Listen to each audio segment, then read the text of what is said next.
Welcome to Cohesive Friendship Unit. My name is Chris. I'm here with Jeremy, What's up? Jake, Hey guys. and Brian.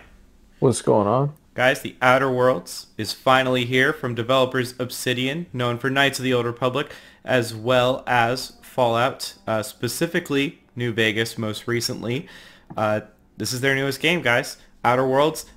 Jake, Jeremy, and I have played it a decent amount between the three of us. Brian is going to be the question master, so this is kind of our first impressions, our impressions and thoughts video. Not sure if we're going to review this yet, but here we go. But before we get into it, we are doing a giveaway at 1,500 subs. We're giving away a Steam code for the Crash Bandicoot trilogy. All you got to do is be subscribed. We're a little over 100 subs away from that, so we would super much appreciate your support if you sub us, or if you love us, then sub us. Okay, guys, Outer Worlds. This has been mostly being compared to Fallout New Vegas. I'd say with good reason. It's a semi-open world with very similar dialogue options as Fallout New Vegas and a very similar kind of rough structure and rough gameplay on like a very high level. But what are our early impressions of the game? Also, eventually Brian is going to become the question master. Yeah, dude. Yeah. But yeah, what do we think about this so far? I personally love the game. And I honestly am surprised because I was a little hesitant to think I would like it because even just from watching the trailers, it looks very similar to a Fallout game and a lot of the games that they've done before. And a lot of the early press release reviews said the same thing. Like, this is just a combination of Fallout New Vegas and Mass Effect, and like it's just a collection of their past games. But playing it, it feels so good. I agree with that. I think, like, granted, I'm only about 2 hours in, but it really reminds me of Fallout New Vegas. From the, I hesitate to even say it, but like, it feels like the combat is similar. The structure is similar. It's a generally pretty kind of just sparse area, and then you come into one major Western feeling sci-fi town. And I know that sounds superficial, but like, the whole time I was playing it, I was like, wow, this really feels like New Vegas, which is a good thing because I really like that game. The tech tree and skill, the way that those, the skill points and abilities and traits are all kind of intertangled is pretty fun and pretty cool. It gives you a lot of latitude in how you're going to approach the game from the beginning in terms of gameplay. The factions are there, which is fun. I love my factions, so loving it so far.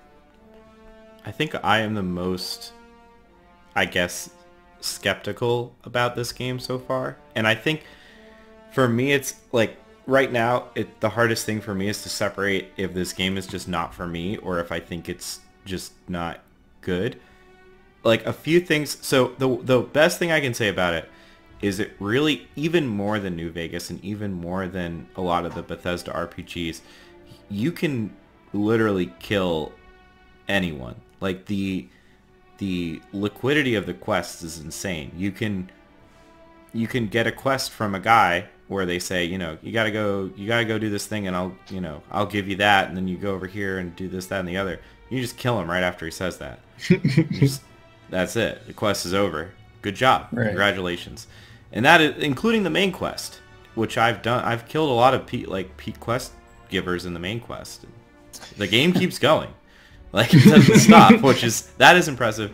But I think marketing was marketing and the pedigree of the company being Obsidian was kind of against them in this sense. It's not New Vegas. It's much smaller and it's much more linear. Like, you don't drop into an open world and can just ignore the main quest and start doing whatever you want. You will be stuck on a relatively small area if you do that.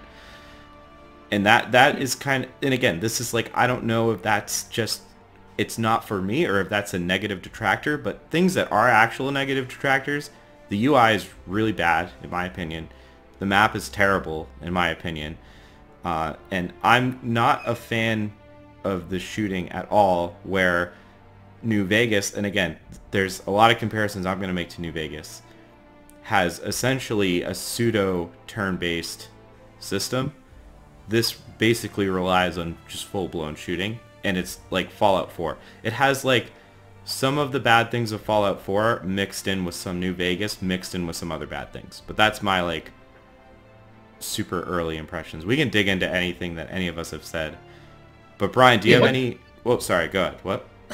Yeah, so I think it's important to note that this game is not open world like every other Fallout game. It's very much like a Mass Effect game where you have smaller maps that you can take your ship to.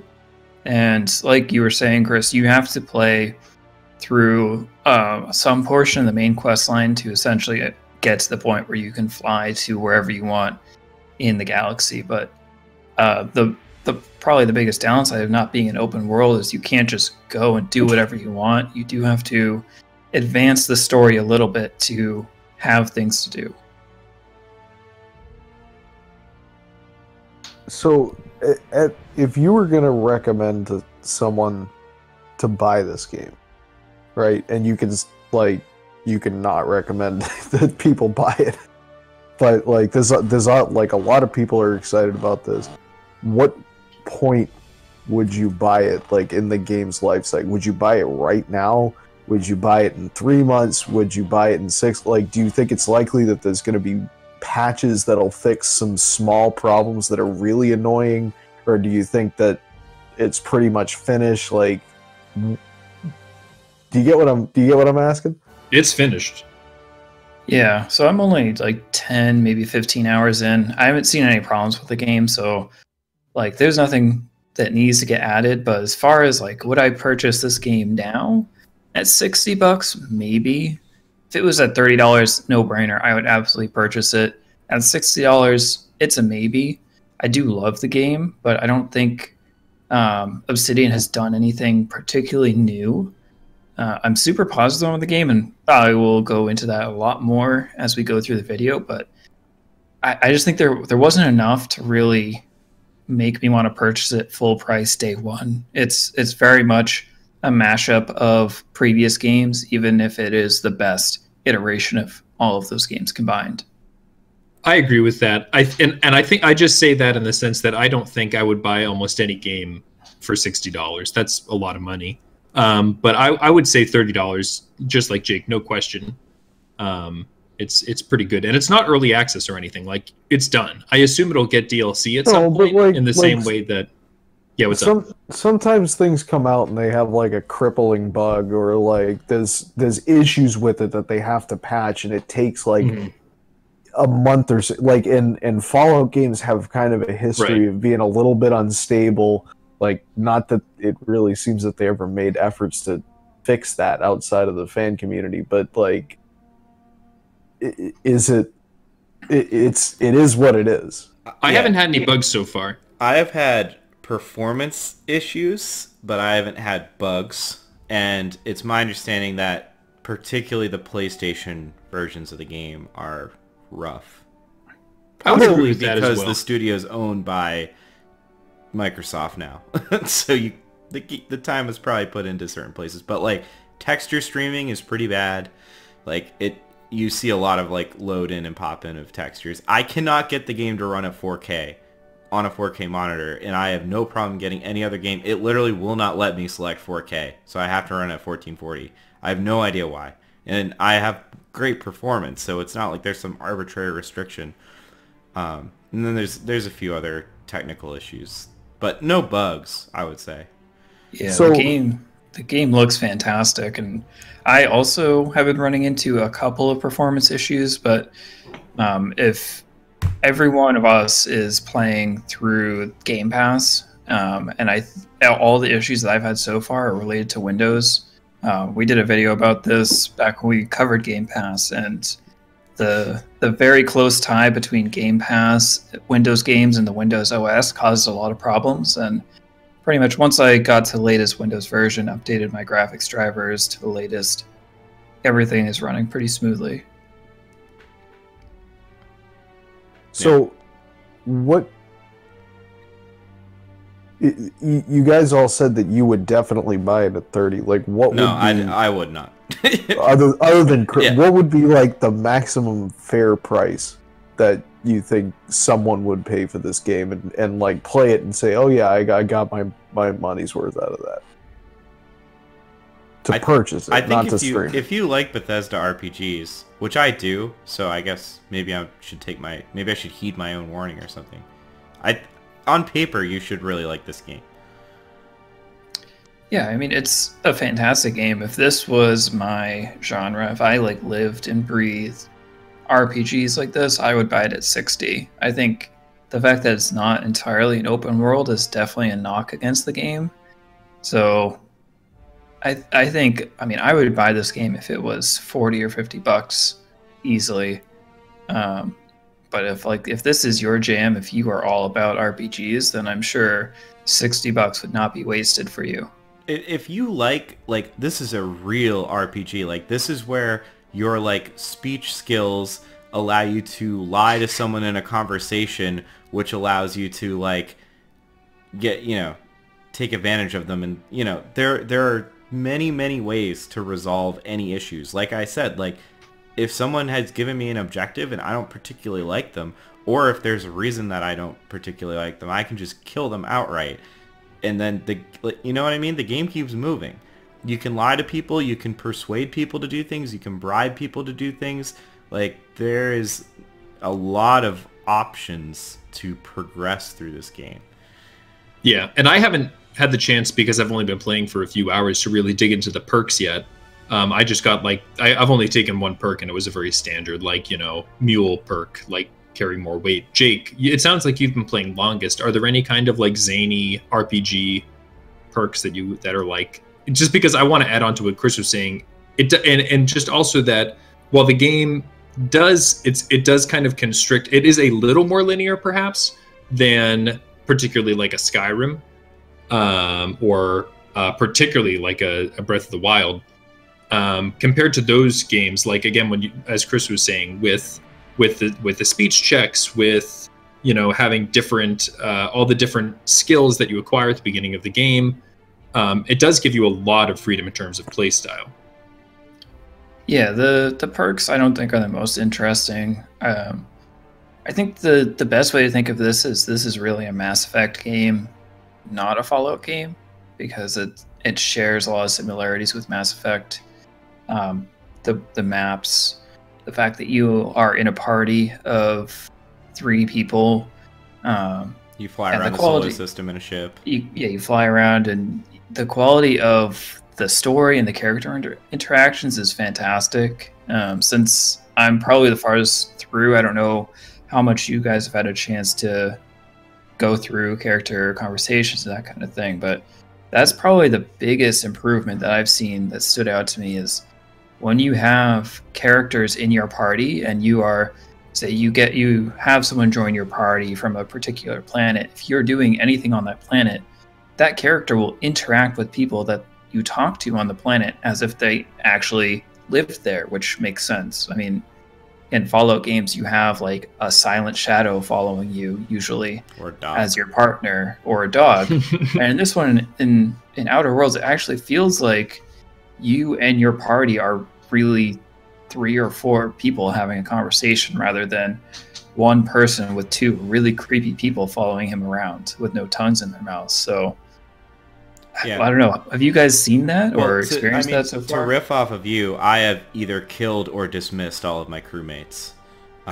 Damn. So I don't have Chris any. has had a bad week. But no, this is shoot him in the head. I mean, like, this kind of goes on what I'm saying about the game. Like, Jake's like, yeah, I have a crew on my ship. I do not. I've been playing this, like, I can fly around the whole place. Like, I have had opportunities to have multiple people. I had some girl follow me around and I told her to go away and she said, you'll never see me again, and that was it. Like, but that's how it be though. That is how it be. I get, like, so that's a thing like that you can do. And I've gone through most of the game using like conversation options. So yeah, me too. 2 very different ways to play.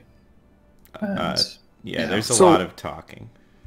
Does it like, I get the sense from what I've seen of Fallout that it's sort of like it's very sort of tongue in cheek, like the story and like the scenery, I guess, around. Is that still there, or is the tone kind of different? Yeah, the humor does not land with what I'm really getting at is how much is this Rick and Morty the video game? Because like when I saw the trailer, I was like, oh, this is like Rick and Morty, except it's not quite the same. There is a Rick ripoff. There is a blatant Rick ripoff, but yeah, it is much drier and like it's very on the nose.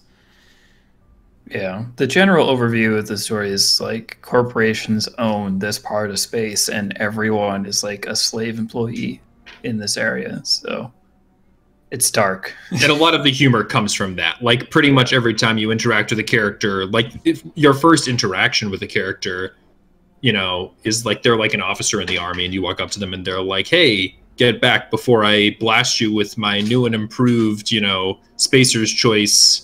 Yeah, it's right. It's not the best choice. With 30%, with 30% less fatalities or something. I don't know. It's like all very it's all very situational. It comes from the world that they live in. It's a satire on our society, though. But does it work? Like Fallout work?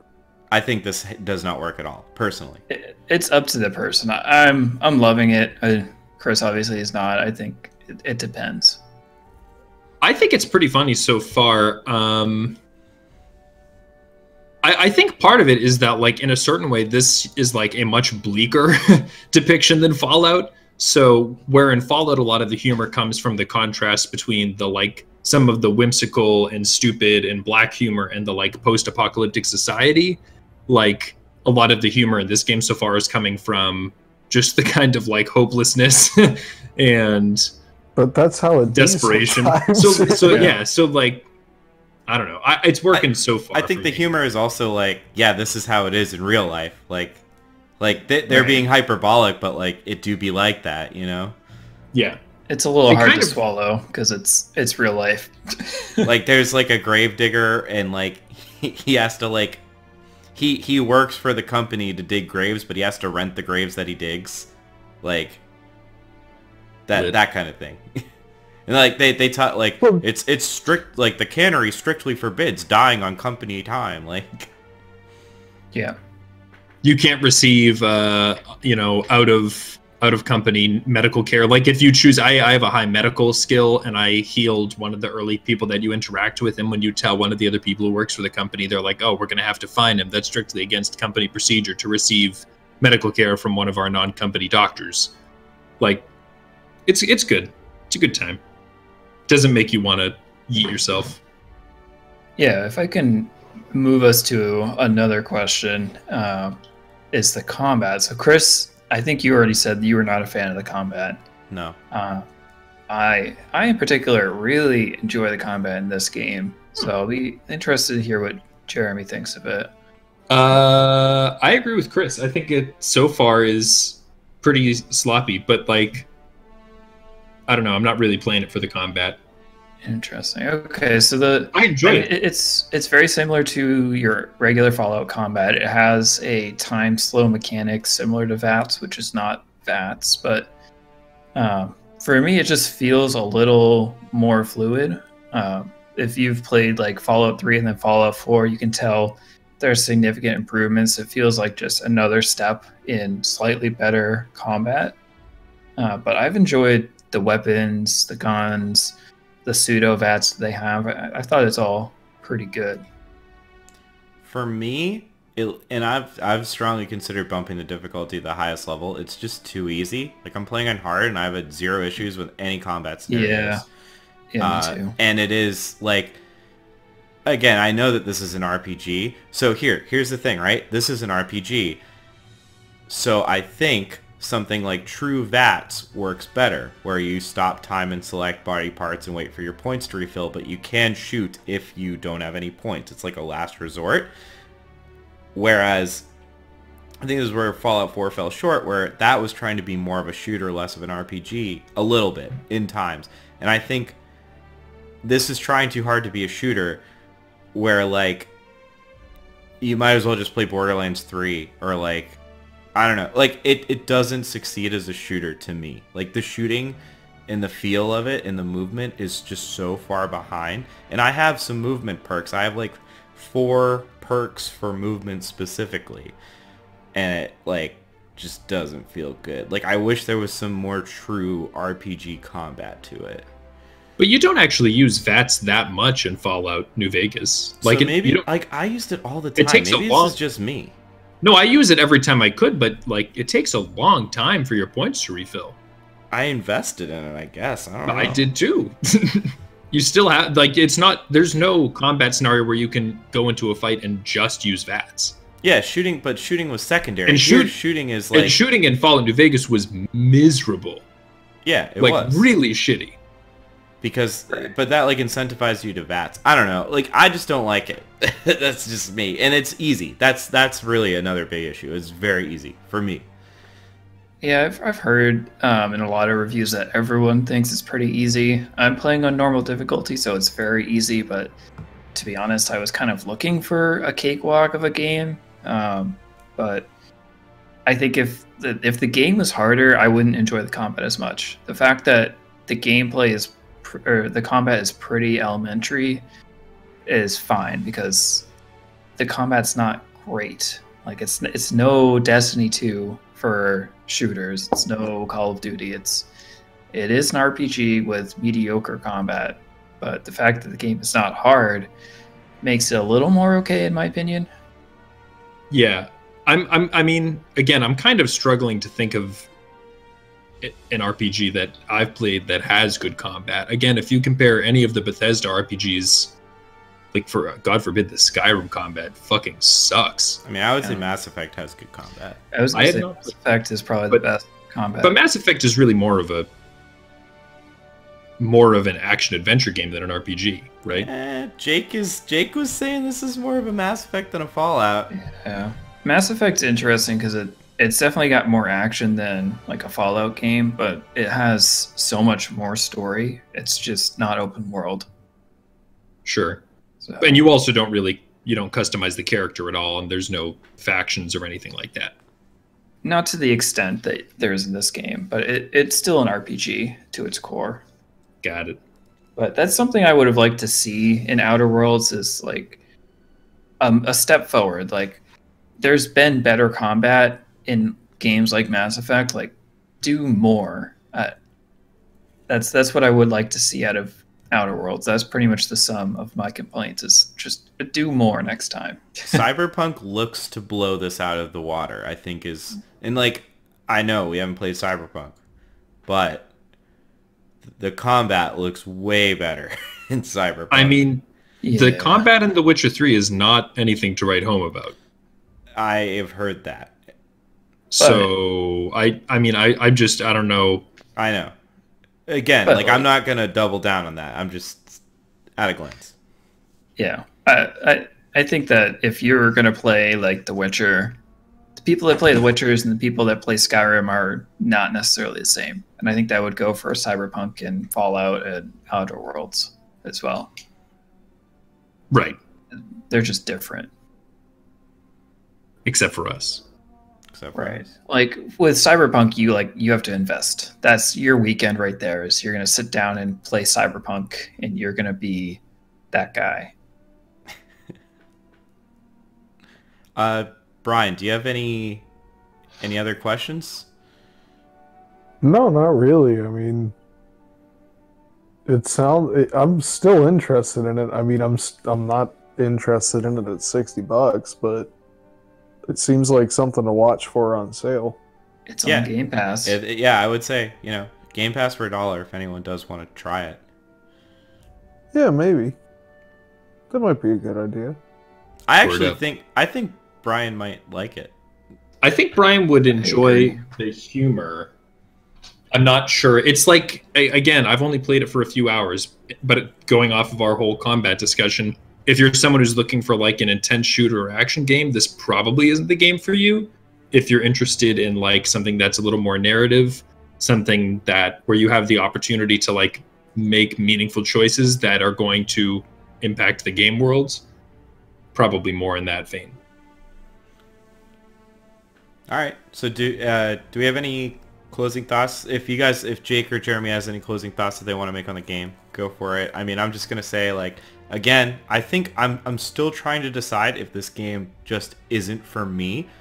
But all that being said, there are concrete, like, objective problems with it. Like, the UI is really bad. I don't think anyone can say that it's actually good. Why do you think it's bad? I don't know, Jake. Do you share that thought as me? Yeah, it's not easy to use. I feel like I'm constantly breaking down weapons when I really shouldn't be. The inventory is clunky. It's very clunky. Is it? Yeah, it's big blocks that, like, they're just, your inventory is just big. It makes your Pip-Boy look good. I think that's pretty much how the inventory in The Witcher is set up. Yeah, I mean, it's not competing with, like, stellar UIs across the board. But I wasn't blown away, but I didn't find it, like, it didn't stand out as being particularly obnoxious. But I'm also pretty early. Yeah, you're a little early. My point is, though, like, I can't, so, like, I'm not, like, you got my opinions. I'm not sure if it is just a me thing. I mean, other people are enjoying it, so I'm just not as hot as I thought I would be, I guess. Yeah, and I'll add that I think this is the best story game I've seen in an RPG format, excluding, like, Witcher and CD Projekt Red games. They're in their own category, but if you are thinking about getting this game, really think about, are you interested in a story-driven game? Because the game world really feels like it reacts to your choices. The characters really have good conversations, so that's where this game shines. I'm just excited.